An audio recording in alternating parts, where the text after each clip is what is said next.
Havana dia mbola ho ampitombona ho aminareo mandrakariva ny fahasoavan'i Jesoa Kristy tombontsika. Amen. Andeha hiaraka hivavaka toy ny fanao isika ry havako. Ry Tompo rainay any an-danitra aho, indreto izay manondrika ny lohanay ao anatrehanao.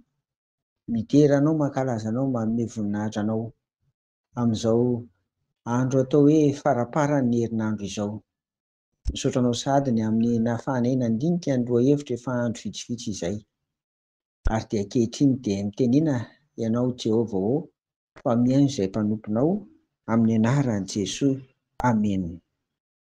Ry havana, araka izany tombavaka izany dia izay rehetra vokatra azo atolotra ny tompo no zarainay taminao amin'izao fiandohan'ny fandiniantsika ny lohahevitra hoe mamory vokatra ho an'ny tompo izao. Koa anio ary dia andeha izay hita indray ao amin'ny Deutéronomie 9:1-7 no andeha hifampizarana amintsika ry havana. Misy zavatra vitsivitsy tiana ampitaina mantsy ao anatin'izany. Andeha ary ho vakiana amin'ny anaran'i Jesoa. Intelo isan-keritaona ny lehilahy rehetra aminao no iseho anatrehan'i Jehovah Andriamanitra ao eo amin'ny tany izay hofidiany, dia amin'ny andro firavoravoana fihinanana mofo tsy misy masirasira sy amin'ny andro firavoravoana manaraka ireo herinandro ary amin'ny andro firavoravoana fitoerana amin'ny trano rantsan-kazo. Ary aoka tsy hisy iseho foana tsy mitondra fanatitra eo anatrehan'i Jehovah. Foka samy anatitra izay zakany avy araka ny fitahian'i Jehovah Andriamanitra ao izay omeny anao. Amen. Eto ry havana dia manambara ny tompo fa ny jiosy raim-pianakaviana rehetra na aiza n'aiza tany sy firenena misy azy any ivelan'ny Palestina dia tsy maintsy tonga mivavaka ao amin'ny tempolon'i Jerosalema intelo isan-taona farafahakeliny. Dia ny fetin'ny Pasika, ny Pentekosta ary ny fetin'ny Tabernakely. Tsy tonga tanam-polo fotsiny anefa fa mitondra fanatitra.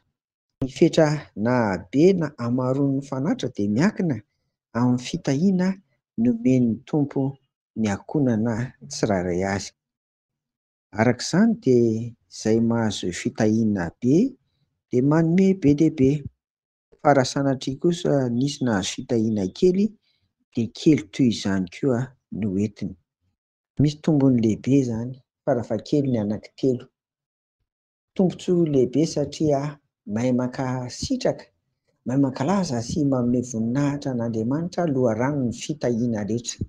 Dia izy no nanome antsika ny fitahiana dia mendrika koa mbola hanolorana izany ho azy. Faharoa koa, tombony lehibe koa ho an'ny fiangonana satria ny fanomezana, ny fanatitra atolotry ny tsirairay avy eto izany dia ny isam-pianakaviana dia entina mampandeha koa ny asan'Andriamanitra eo amin'ny fiangonana.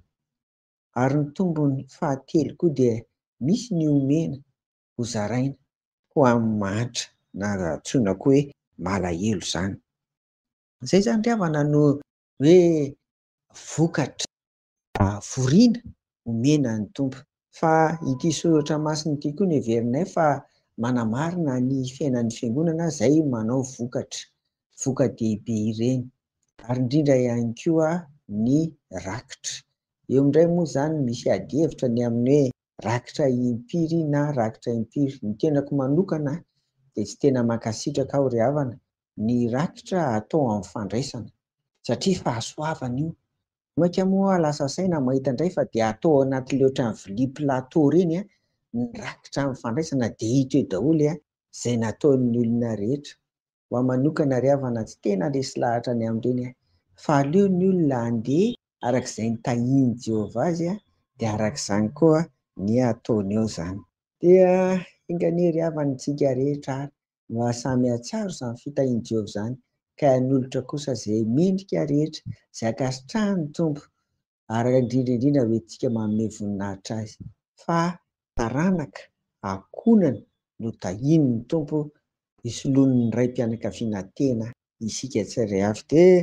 Dia n'Andriamanitra rery ny voninahitra amin'izany rehetra izany.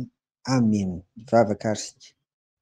Misaotranao ary izay ry Tompo rainay izay an-danitra fa no tahianao. Koa ahitano izahay hamory vokatra ho anao koa araka ny fitahiana izay nomenao anay. Dia apetraka manontolo am-pelantanana indray ny entinay maraparina an'izao herinandro izao Tompo. Ombahanay mandrakariva amin'ny anaran'i Jesoa. Amen. Ho aminareo hatrany ny fahasoavan'i Jesoa. Amen.